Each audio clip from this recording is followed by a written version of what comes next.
আসসালামু আলাইকুম। বাংলাদেশ এবং আফগানিস্তানের তৃতীয় ওয়ানডে ম্যাচে বাংলাদেশ দুই পরিবর্তন নিয়ে মাঠে নামবে।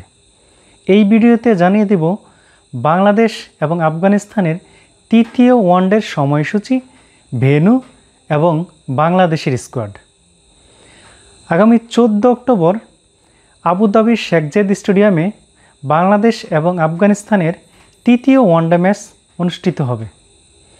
বাংলাদেশের স্কোয়াডে যারা থাকছেন: Saif Hasan opening batsman, Naim Sheikh opening batsman, Najmul Hasan Shanto one down batsman, Mehedi Hasan Miraz batting allrounder, Towhid Hridoy middle order batsman, Shamim Hossain Patwari middle order batsman, Nurul Hasan Sohan wicket keeper batsman, Tanzim Hasan Sakib bowling allrounder, Rishad Hossain bowling allrounder, Tanvir Islam spin bowler, Mustafizur Rahman fast bowler.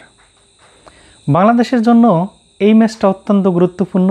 যদিও বাংলাদেশ অলরেডি সিরিজটা হেরে গেছে, তারপরেও এই ম্যাচটা বাংলাদেশের জন্য গুরুত্বপূর্ণ, কেননা 2027 সালে বিশ্বকাপে বাংলাদেশকে যদি সরাসরি কোয়ালিফাই করতে হয় তাহলে এই ম্যাচটা অত্যন্ত গুরুত্বপূর্ণ এবং এই ম্যাচটা জিততে হবে।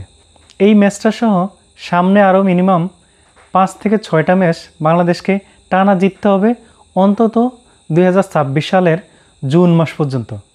তাহলে বাংলাদেশ 2027 সালে বিশ্বকাপ, যেটা আফ্রিকা এবং জিম্বাবুয়েতে অনুষ্ঠিত হবে, সেই বিশ্বকাপে বাংলাদেশ সরাসরি খেলতে পারবে। আদারওয়াইজ বাংলাদেশকে কোয়ালিফাই খেলতে হবে। তো বাংলাদেশে যেই পর্যায়ে আছে বা বাংলাদেশের ক্রিকেটের যে স্ট্যাটাস, সেটাতে বাংলাদেশকে কোয়ালিফাই খেলা মানায় না। আশা করি আগামী জুন মাসের মধ্যে বাংলাদেশ আরও 6 থেকে 7টা ওয়ানডে ম্যাচ জিতে ওয়ার্ল্ড কাপে সরাসরি কোয়ালিফাই করবে। অন্য একটা ভিডিওতে আলোচনা করব কিভাবে, কেন, কত পয়েন্ট নিলে বাংলাদেশ ওয়ার্ল্ড কাপে সরাসরি কোয়ালিফাই করবে।